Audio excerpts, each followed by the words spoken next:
Poreč je istrijské mestečko, je obľúbeným turistickým strediskom s bohatou históriou. Sú tu zbytky antických chrámov, domy a paláce ovplyvnené benátskou gotikou i ďalšími stavebnými slohmi. Jeho hlavnou osou je ulica Decumanus, ktorá je spojnicou medzi námestím Slobody a námestím Marafor. Mesto bolo osídlené už v praveku.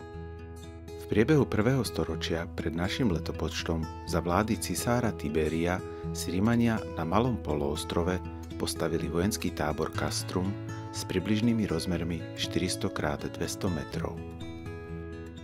Rímsku minulosť tu dodnes pripomínajú nielen dve ulice s pôvodnou štruktúrou, ale tiež centrálny fórum. Asi najvýznamnejšou pamiatkou Poreča je Eufraziova bazilika.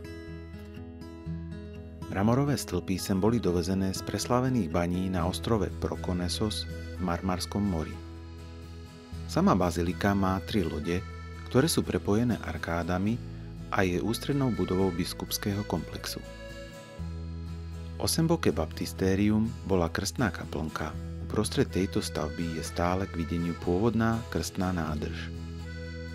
V bazilike môžeme vidieť podlahovú mozaiku z 5. storočia a ranokresťanské maliarstvo.